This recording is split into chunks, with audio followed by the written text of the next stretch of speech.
Bonjour et bienvenue dans notre podcast Business dans l'Aube. Alors aujourd'hui, j'ai l'honneur, le plaisir d'avoir avec moi Laurent Vittenet. Laurent qui va se présenter sur ses activités. Laurent, peux-tu te présenter Alors Laurent, le mari d'Anne-Claire, en fait, hein, le mari de la patronne, comme on disait pour le œuf avec le rugby. Oui, c'est vrai. Ce côté anecdotique. Et puis c'est vrai qu'on parle beaucoup des femmes en ce moment, des événements qui tournent autour des femmes, donc c'est important. Très beaux événements. Voilà. Et donc on a des activités ensemble avec Anne-Claire. La plus ancienne, c'est Just One Life, qui est une conciergerie. C'est une conciergerie pour les entreprises. Et on a cette activité pour organiser pour les entreprises une programmation annuelle d'événements. Alors pour cela, on est partenaire d'à peu près tout ce qui existe dans le département et on a des loges et de réceptifs pour pouvoir accueillir des entreprises qui cotisent à Just One Life pour pouvoir inviter des clients, des collaborateurs. Ça leur fait un système de relations publiques intégré.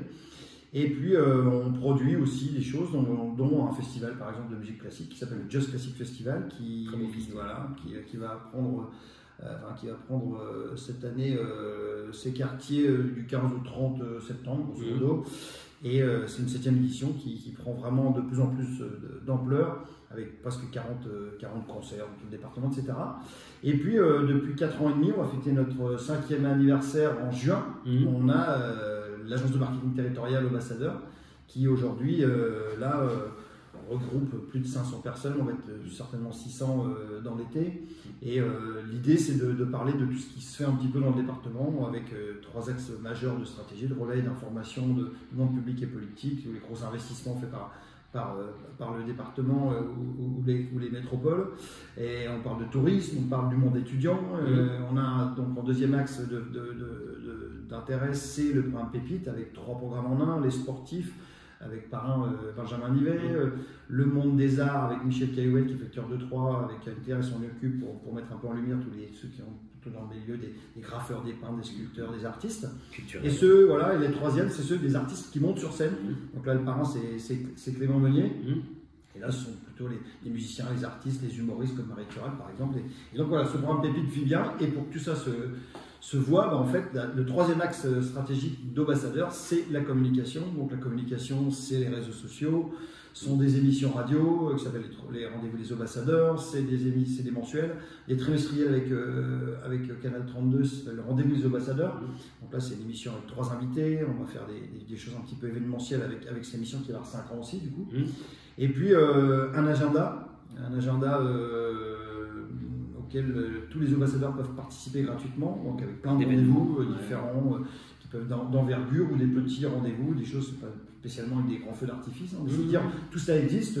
Voilà, le monde agricole, par exemple, on a fait un déplacement pour le salon de l'agriculture, le monde viticole avec Capsé, bref, les étudiants et tout ça. Et donc tout cela vit très bien avec une énergie incroyable qui nous permet d'avoir beaucoup d'énergie aussi, parce qu'en fait, on a des gens qui sourient, qui veulent faire. Donc ça nous donne une vision un petit peu faussée peut-être de la réalité de la vie. Parce on va y venir, on va y venir. Voilà, que des gens qui veulent faire des choses et puis quasiment jamais aucun ennui quand on est poli. Mais voilà, donc tout ça vit bien et on prépare un joyeux anniversaire des 5 ans en juin et puis une grosse fête le 8 novembre. Bon, alors déjà, moi je te remercie pour tout ça parce que c'est vrai que nous, Manpower, on fait partie des ambassadeurs et on a la prétention d'être un acteur du bassin et c'est ce que tu réussis, je pense, à faire grâce aux ambassadeurs et puis bien évidemment à Just One Life. Mais c'est vrai que tu as une vraie implication sur tout le territoire et ça c'est hyper important. Enfin, vous avez une vraie implication, hein, j'ai bien compris, je n'oublie pas. C'est très important. Non, mais c'est vrai que ce regard en plus plutôt positif, on va en parler un petit peu parce que nous, ce podcast, en fait, on essaye de comprendre, d'analyser un peu le marché, d'avoir les acteurs issus du terrain qui viennent nous donner leur vision des choses.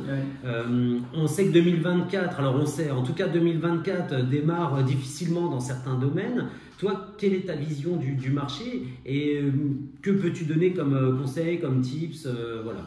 Comment tu Comme conseil, je ne prétendrai pas donner des conseils, mais en tout cas, nous, on pourrait avoir une vue d'ensemble des choses, avec un ressenti un peu global sur le marché de manière générale, sur l'activité, l'emploi, etc. On a même notre plateforme qu'on a lancée au départ pour les étudiants, la plateforme Jobassadeur, qui va cette année, dans l'année, dépasser le 1 000e visiteur. On voit que ça fonctionne. Alors c'est une audience plutôt jeune, mais c'est utilisé maintenant par de plus en plus de professionnels, comme vous, justement, et par des chefs d'entreprise, des syndicats patronaux, les centres de formation, etc. Parce qu'en fait, c'est un outil complémentaire, surtout, c'est pas un outil premier, c'est un outil complémentaire à toutes les recherches habituelles et passé par des professionnels, on n'arrête pas de le dire, que ce soit les agences intérim, le France Travail maintenant, pour l'emploi, mais la mission locale, enfin, tous les acteurs qui sont dans ce métier. Cette plateforme est un outil complémentaire, voilà, et ça permet d'avoir des fois des opportunités de profil, aussi bien dans le fait qu'on recherche quelque chose quand on est du côté on recherche un stage ou une alternance ou un emploi, que les chefs d'entreprise qui cherchent un peu dans tous les sens aussi parfois des salariés. Alors nous on voit que c'est un peu comme dans la vie, rien n'est jamais tracé, et puis étant passionné de tout, tu es aussi passionné de la finance, de la bourse, etc. Et tous les grands experts, en début d'année, tu peux enregistrer, à la fin de l'année, ils se sont trompés. C'est vrai, c'est vrai. Donc du coup, en fait... J'aime bien ta vision de l'expertise. En fait, de par notre vie, en fait, on regarde jamais la télé, j'écoute jamais la radio, si ce n'est la musique, etc. On essaie de s'informer pour pas être débile. Et puis, les ambassadeurs reçoivent une revue de presse hebdomadaire, donc c'est plutôt des choses qui se passent localement. Mais après, évidemment, on prend les informations pour avoir une vue d'ensemble et puis ce qui se passe. Mais c'est vrai que si on écoute tout tous les jours, on a envie de se pendre un petit peu. Donc ça fait un peu peur, même beaucoup. En ce moment, c'est même carrément. Et depuis plusieurs années. Voilà. Et cette histoire de crise ou de problématiques, etc., personnellement, je suis un autodidacte. Donc du coup, je suis parti un peu du jour au lendemain de l'école alors que ça allait plutôt bien. Et tous mes potes, mes profs, ils se me disaient mais ça va pas, Laurent, voilà, c'est la crise en plus en ce moment, donc faut pas partir maintenant, faut quand même avoir des bagages, etc. Vous avez certainement raison, mais c'était malheureusement il y a 40 ans. Donc du coup, la crise c'était déjà il y a 40 ans. Oui, c'est vrai. Les jeunes c'est des feignants, il y avait déjà aussi des jeunes qui étaient feignants, il y avait déjà des opportunistes, il y avait des fumistes. Tu es en train de dire que le monde ne change pas en fait. Non, le monde évolue, mais change finalement sur certaines bases, change pas tant que ça. Et puis dire que les jeunes c'est des feignants et que les vieux c'est des cons, une fois que tu as dit ça, bon, tu fais pas grand chose. Et pour être acteur avec beaucoup d'étudiants, il y en a, c'est des aventures, parce qu'ils sont beaucoup plus brillants que moi quand j'avais 20 ans. Et puis ils bossent, ils sont engagés dans les assos, ils sont au BDE, ils sont machin, ou les plus impliqués, ils sont même au bureau de la Fédération des étudiants troyens, nous on travaille avec eux. Tu les regardes avec les yeux en disant mais c'est incroyable ces gamins. Donc voilà, et puis il y a des personnes de mon âge, jeunes, et encore moins jeunes que moi, qui fonctionnent très fort. Donc du coup en fait, il n'y a pas de règle. Et je pense que pour la vie un petit peu économique, c'est aussi vrai, parce qu'on a des copains qui sont dans le dur, dans le monde des arts, de l'artisanat, le monde du savoir-faire. Par contre, ça compte. Quelqu'un qui a un savoir-faire et qui est organisé, les entreprises généralement elles continuent de fonctionner, plutôt bien fonctionner. Après, tu as l'industrie aujourd'hui qui fonctionne. On a quand même des joyaux dans l'Aube qui sont vraiment importantes. Tu as la famille Brodard, la famille L'Arbaletier. Il y en a beaucoup des exemples. On ne va pas tous les citer, puisque de toute façon, c'est même pas spécialement que je sois ambassadeur ou pas, mais c'est qu'il y a des difficultés partout. Et par expérience, j'ai aussi vécu des moments où on avait des chefs d'entreprise qui allaient au Sénat à l'époque. Fait partie d'un collectif, et c'est vrai que certains revendiquaient il y a 35 ans, disaient ouais, la France ça fait chier, il y a du bordel, il y a beaucoup d'administratifs, et c'est dur, et c'est la crise, et on va perdre de l'argent, etc. Et tu avais des gens qui leur disaient bah ok, c'est normal, ouais, c'est vrai que c'est vrai, et puis d'un seul coup, dans l'assistance, on prenait un autre qui faisait le même métier, et on lui dit bah en fait, mais toi tu n'as pas dit que ça allait bien Ah si, moi ça va très bien, etc. Et donc tu t'es pris à ton propre jeu de gueuler dans une corporation où tu as 2-3 exemples de ceux qui sont aussi sur le terrain, qui font le même métier que toi, et qui s'en sortent. Donc du coup, c'est toujours ces choses-là qui font que du coup, je suis un petit peu toujours dans la méfiance face à la crise. Au moins dans l'expectative ou le recul par rapport à des décisions ou de dire des grosses tendances comme ça. Après, ça peut être fait au niveau national ou européen, mais il y a quand même des micro-marchés, surtout qu'on tend de plus en plus à avoir des entreprises de la taille d'artisanat, ou des PME, des TPE même, il y en a des micro-entrepreneurs. Et puis après, on a des belles PME, mais même sur un terrain comme le nôtre, dans l'Aube, voilà, on voit qu'il n'y a pas de temps, on n'a pas très peu de sociétés du SBF 250 ou du SBF 120 sur le département, quoi. Donc on a plutôt des PME au mieux, et puis après on a le monde agricole, le monde viticole, voilà, donc tous ces milieux-là, en fait, sont plutôt en phase de rechercher du monde, parce que c'est des métiers où, bah, en fait, il y a aussi le côté déplacement, ça coûte cher.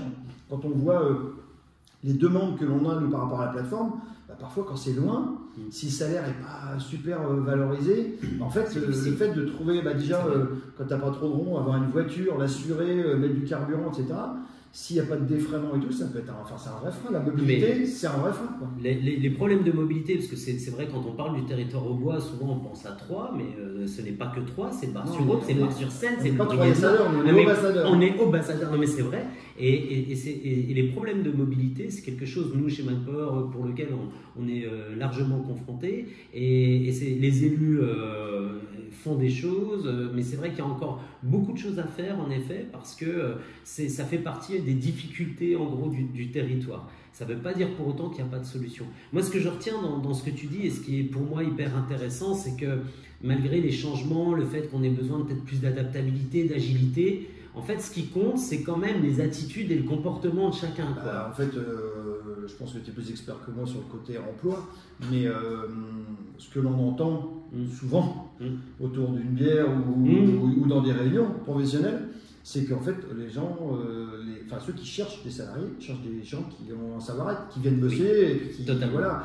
Donc, il y a aussi plein de gens qui sont comme ça, il y a aussi de la motivation à amener, donc c'est aussi, toutes ces démarches RSE dont on entend beaucoup parler aussi en ce moment, c'est pour moi important, parce que moi j'ai ça en moi, le fait que ça soit juste les choses, même si je suis pas contre le grand capital, au contraire, plutôt pour, mais à un moment, quand il n'y a pas un partage très équitable, c'est aussi un problème de profiter de ses gamins, d'aller au sport, de vivre ça avec sa famille, de prendre du bon temps. Moi j'adore partir en week-end, on en parlait pour aller voir l'équipe de France de rugby, par exemple. Chacun a sa passion, ça peut être le ski, Donc je trouve pas ça en fait hostile d'entendre quelqu'un qui dit bah moi je veux bien bosser mais peut-être pas là, machin, ou travailler autrement. Enfin toutes ces nouvelles démarches sont pour moi en fait une évolution de société qui va dans le bon sens. Parce que c'est vrai qu'on peut avoir aujourd'hui des jeunes, des enfants de type de ma génération ou plus âgés, qui ont vu leurs parents qui finalement se sont donnés toute leur vie à une entreprise, et puis finalement on les a un peu bazardés à la fin, sans vraiment grand tralala, etc. Donc tu te dis pourquoi ils seraient motivés à rester dans une boîte tout le temps, etc. Et à l'inverse, il y a aussi des PME qui, eux, justement, gérissent un peu leur bon, voilà, ce qu'ils appellent la marque employeur, etc. Et je chassais déjà, puisque moi je dirigeais des concessions automobiles, je chassais ce bon Dieu d'adage, pour être poli, qui disait pour vivre heureux, vivons cachés. Aujourd'hui, quand tu es chef d'entreprise, c'est plus possible, quoi. Tu vois bien, les jeunes aujourd'hui, les très jeunes, j'entends, ils se filment en train de faire, je vais prendre toujours cet exemple-là, mais je les vois sur Insta, ils se filment en train de faire de la muscu, les jeunes. Mais tu dis, nous pour la muscu, il est trop tard pour moi. Mais tu te dis, ça sert à quoi? En fait, au départ, tu dis, c'est ridicule. Mais en fait, non, ça donne aussi des codes à certains salariés qui peuvent venir dans des boîtes où le chef d'entreprise qui est jeune est plutôt sportif, il a plutôt des valeurs, il va montrer sa famille. Voilà. Mais c'est des codes qui évoluent vachement, quoi. Et c'est vrai que pour certains qui sont dans des générations différentes ou avec une attitude différente, parce que tu peux avoir des jeunes qui sont déjà vieux dans leur tête et puis des vieux qui restent jeunes, enfin bref, mais ça peut être quelque chose qui est un peu nouveau de se dire qu'il faut être visible, parce qu'on ne leur demande pas de montrer qu'ils ont une voiture à 400 milliards de dollars sur le parking, on leur demande de parler de la boîte qui fonctionne bien, dans laquelle tu te sens bien, et c'est là où il y a toute l'attractivité aussi, où nous on voit qui fonctionne avec ce qu'on fait. Ouais. Et le département vient de lancer d'ailleurs une agence d'hospitalité qui s'appelle Oser l'Aube pour accueillir les gens ou aider ceux qui sont déjà en place. C'est-à-dire en fait vivre socialement mieux l'endroit où tu es. Parce que c'est hyper, en fait, on essaie de toujours être logique. Parce qu'en fait on est expert en rien. Donc en fait tu es passionné de tout, expert en rien. Ce qui fait que ce qui fonctionne, c'est d'être logique et d'avoir du bon sens. Et tout ça marche auprès de tout le monde. Et quelqu'un qui arrive dans l'Aube, et ça marche aussi à Clermont-Ferrand, à Dunkerque, et même à côté de Marseille, ou des endroits où tu te dis, tiens, c'est un peu plus sexy, à côté de Perpignan ou autre. Tu arrives quelque part, l'homme ou la femme qui prend un poste, son conjoint suit, Si tu as un peu moins d'aptitude, etc., t'attends, donc du coup tu vas rester un petit peu en retrait pour t'occuper des enfants, de la famille, faire en sorte de trouver une maison, d'être bien, de bien vivre, tout ça. Et qu'est-ce qui se passe? Tu t'emmerdes, en fait, parce que tu ne vois personne socialement. Celui qui est impliqué dans un nouvel emploi, il est à fond dedans. Si c'est en plus un poste de direction ou de cadre, etc., ça veut dire qu'il est de 7h à 20h au mieux. Et l'autre, il dit ici, on se fait chier, quoi. Je connais personne, c'est nul, on va là à l'endroit, enfin, l'accueil, l'intégration. Et en fait, dès que tu rencontres des humains, tu peux aller boire un verre. D'un seul coup, tu dis tiens, il y en a qui aiment bien on va aller jouer au tennis, au foot, au paddle, au truc, on va aller voir un spectacle. Et d'un seul coup, on rencontre des gens, des humains, des femmes, des hommes, et puis du coup, qui connaissent eux du monde, qui ont des potes, etc. Ça change tout. Et tout le monde te dit en fait, tiens, je vais aller avec les mecs, là, on va aller voir un coup, Et quand tu es mieux quelque part, en fait, tout va mieux dans la vie, quoi. Donc ça, aujourd'hui, c'est important. C'est pour ça que d'ailleurs, les politiques ont compris que du coup, il fallait créer une agence d'hospitalité aux élos. Voilà. Et nous, on peut être un tremplin aussi à cette vie sociale. Oui, parce qu'on a tous un rôle, en effet. Et c'est vrai que on entend toutes ces phrases, évidemment, qui sont des phrases toutes faites. Des fois, c'est du marketing pour certains, mais nous, on le vit de l'intérieur, de dire chacun amène sa pierre, la goutte d'eau qui fait, qui fait le fleuve, etc. Le colibri, tout le monde. Mais en fait, c'est ça, en fait. Quand on est dans des endroits comme le nôtre, en fait, on essaie de toujours être logique, puisque en fait, on est expert en rien. Donc, en fait, tu es passionné de tout, expert en rien. Ce qui fait que ce qui fonctionne, c'est d'être logique et d'avoir du bon sens. Et tout ça, ça marche auprès de tout le monde. Et quelqu'un qui arrive dans l'Aube, et ça marche aussi à Clermont-Ferrand, à Dunkerque, et même à côté de Marseille, ou des endroits où tu te dis tiens, c'est un peu plus sexy, à côté de Perpignan ou autre. Tu arrives quelque part, l'homme ou la femme qui prend un poste, son conjoint suit. Si tu as un peu moins d'aptitude, etc., t'attends, donc du coup tu vas rester un petit peu en retrait pour t'occuper des enfants, de la famille, faire en sorte de trouver une maison, d'être bien, de bien vivre, tout ça. Et qu'est-ce qui se passe? Tu t'emmerdes, en fait, parce que tu ne vois personne socialement. Celui qui est impliqué dans un nouvel emploi, il est à fond dedans. Si c'est en plus un poste de direction ou de cadre, etc., ça veut dire qu'il est de 7h à 20h au mieux. Et l'autre, il dit ici, on se fait chier, quoi. Je connais personne, c'est nul, on va là à l'endroit, enfin, l'accueil, l'intégration. Et en fait, dès que tu rencontres des humains, tu peux aller boire un verre. D'un seul coup, tu dis tiens, il y en a qui aiment bien on va aller jouer au tennis, au foot, au paddle, au truc, on va aller voir un spectacle. Et d'un seul coup, on rencontre des gens, des humains, des femmes, des hommes, et puis du coup, qui connaissent eux du monde, qui ont des potes, etc. Ça change tout. Et tout le monde te dit en fait, tiens, je vais aller avec les mecs, là, on va aller voir un coup, Et quand tu es mieux quelque part, en fait, tout va mieux dans la vie, quoi. Donc ça, aujourd'hui, c'est important. C'est pour ça que d'ailleurs, les politiques ont compris que du coup, il fallait créer une agence d'hospitalité aux élos. Voilà. Et nous, on peut être un tremplin aussi à cette vie sociale. Oui, parce qu'on a tous un rôle, en effet. Et c'est vrai que on entend toutes ces phrases, évidemment, qui sont des phrases toutes faites. Des fois, c'est du marketing pour certains, mais nous, on le vit de l'intérieur, de dire chacun amène sa pierre, la goutte d'eau qui fait, qui fait le fleuve, etc. Le colibri, tout le monde. Mais en fait, c'est ça, en fait. Quand on est dans des endroits comme le nôtre, tous les départements à taille comme ça, de nous, on est 300, un peu plus de 300 000 dans l'Aube, c'est aujourd'hui ce qui pouvait paraître une faiblesse il y a 25, 30 ans, 40 ans, c'est-à-dire le fait d'être petit, c'est une force parce qu'en fait ça fait comme un grand village. Nous on est vraiment d'ailleurs au cœur de ça, parce que du coup en fait on se dit tiens grâce en plus à tous ces nouveaux vecteurs de com qui peuvent être assez faciles et pas toujours chers, voire gratuits pour certains. En fait, ça nous permet de passer des infos et dire lui il existe, elle a fait ça, lui il fait ci, il y a une société qui fait ça, une association qui sauvegarde la biodiversité dans la Côte des Barres, comme Aster Alba, il y a des tas de choses. Et en fait, c'est riche de démarches, d'actions, d'associations, d'humains, d'entreprises, mais il faut le faire savoir, quoi. Et donc, c'est vrai que si on regarde tous les jours, comme je disais en préambule, les choses qui vont mal, on peut en trouver beaucoup. Et puis en perso, j'aide aussi ma maman et mon frère. On a l'association Au Soutien Actif pour les gens qui ont le cancer. Quand tu fais toutes ces journées pour aider, que tu vas à l'hôpital toute la journée, faire des dons, vivre ça de l'intérieur, tu sors de là, tu dis. Ça change la perception de vie. La vie est belle, quoi. La vie est très très belle pour la plupart d'entre nous. Et puis on est dans un pays quand même qui est démocratique, qui vit, avec ses défauts, etc. Mais quand tu voyages, tu te dis. C'était la chance que tu peux aussi Forestier, quoi. On a pu l'être quelque part. Après, il faut positiver. Après, chacun a ses problèmes au quotidien à gérer, quoi. Complètement. Ce que je retiens par rapport au marché aussi, c'est qu'en fait, on a une vraie vraie chance aussi par rapport à cette jeune génération qui, tout compte fait, a énormément de talent, de compétences. N'oublions pas qu'on a des devoirs, tous, autant les patrons que aussi les employés, les vieux et les jeunes. Je ne nous ai pas situés dans cette catégorie d'âge. Voilà, nous on est toujours jeunes, mais à notre âge. Non, mais voilà, et ça c'est important, et je pense qu'en effet, là où tu as raison, c'est qu'on a une vraie chance sur le territoire Aubois d'être tout compte fait comme un grand village et de pouvoir tous travailler ensemble. Merci beaucoup Laurent pour ton point de vue, pour surtout tout ce que tu fais sur le territoire. Réellement, je le pense sincèrement, tu es un vrai acteur, enfin vous êtes des vrais acteurs. Et je vous suis avec très grand plaisir dans ce que vous faites. Merci pour cette venue. Un petit mot pour finir et pour clôturer. Non, merci à toi et à tes équipes de m'accueillir et puis de partager ce podcast. On le mettra sur les informations et les réseaux ambassadeurs pour parler de ce que tu fais au quotidien et puis de ce que tu fais en manière générale, même avec Manpower et Blackdesk. C'est parfait, super. Écoute, je te remercie énormément et puis bonne journée à toi. Merci beaucoup. Apéro maintenant. Apéro.